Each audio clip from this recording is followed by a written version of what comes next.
آج کے اس دور میں اکثریت ان لوگوں کی ہے جو ڈپریشن، قلبی بے چینی، روحانی بے سکونی کا شکار ہیں۔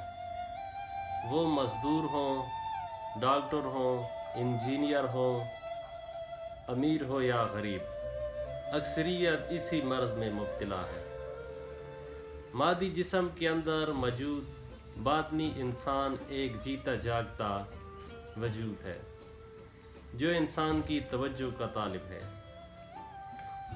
جس طرح مادی جسم کی تندرستی کے لیے صبح و شام غذا کی ضرورت ہوتی ہے، اسی طرح باطنی وجود کی بھی غذا ہے جس سے وہ سکون محسوس کرتا ہے، تندرست و توانا ہوتا ہے، قوت پاتا ہے۔ قرآن مجید میں اللہ تعالیٰ کا فرمان ہے، بے شک اللہ کے ذکر سے ہی قلوب کو اطمینان اور سکون حاصل ہوتا ہے۔ یعنی اللہ کے ذکر سے انسانی قلب یا روح کو سکون حاصل ہوتا ہے، کیونکہ یہی ان کی غذا اور قوت کا باعث ہے۔ جو انسان اس ذکر سے روگردانی کرتا ہے، اس کی روح کو غذا اور رزق نہیں ملتا تو وہ قلبی بے چینی کا شکار ہو جاتا ہے، چاہے اس کے پاس ظاہری تمام دنیا کی سلطنت ہی کیوں نہ ہو۔ قرآن مجید میں سورہ طٰہٰ میں اللہ تعالیٰ کا فرمان ہے، بے شک جو ہمارے ذکر سے روگردانی کرتا ہے، ہم اس کی روزی تنگ کر دیتے ہیں اور قیامت کے روز اس سے اندھا اٹھائیں گے۔ اس آیات میں باطنی رزق مراد ہے، ورنہ ظاہری رزق تو کفار مشرکین کو بھی اللہ تعالیٰ نے بہت دیا ہے۔ قرآن مجید میں ظاہری اور باطنی رزق دونوں کے بارے میں فرمان موجود ہے۔ ان ظاہری اور باطنی رزق کے بارے میں سلطان الفقراء فقیر نور محمد سرور قادری کولاچی شریف اپنی کتاب عرفان میں، جو تصوف کی نایاب کتاب ہے، میں بہت تفصیل کے ساتھ ذکر کیا ہے۔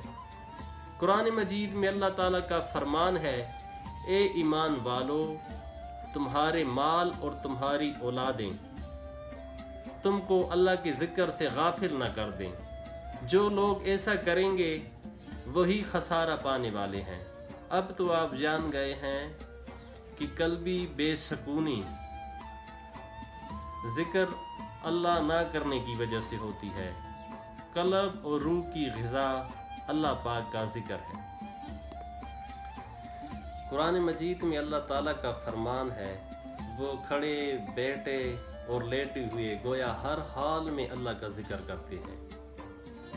اولیاء اللہ میں مختلف طریقوں سے ذکر کیا جاتا ہے، جو سب کے سب درست ہیں، سب کی سمت اور جات ایک ہی ہے، سب کا منزل مقصود ایک ہی ہے۔ قرآن مجید میں اللہ تعالیٰ کا فرمان ہے، اور صبح و شام ذکر کرو اپنے رب کا، دل میں سانسوں کے ساتھ بغیر آواز نکالے، خفی طریقے سے، عاجزی کے ساتھ، اور غافلین میں سے مت بنو۔ سلسلہ سرور قادری میں پاس انفاس یعنی سانسوں کے ساتھ قلب میں ذکر کیا جاتا ہے، اور ذکر کے ساتھ ساتھ قلب پر تصور میں اسم اللہ لکھا جاتا ہے۔ پاس انفاس کا طریقہ یہ ہے کہ ناک کے ذریعے سانس اندر جاتے وقت لب ہلے بغیر دل میں اللہ کہیں، اور جب سانس باہر نکلے تو دل میں خیال کے ساتھ ہو کہیں۔ مرشد کامل فقیر عبدالحمید سرور قادری کولاچی شریف رحمۃ اللہ علیہ فرماتے ہیں کہ کلمہ طیب کا بھی پاس انفاس کے ساتھ ذکر اسی طرح کیا جاتا ہے کہ سانس اندر لیتے وقت لا الہ الا اللہ کہیں، اور سانس باہر نکلتے وقت محمد الرسول اللہ کہیں۔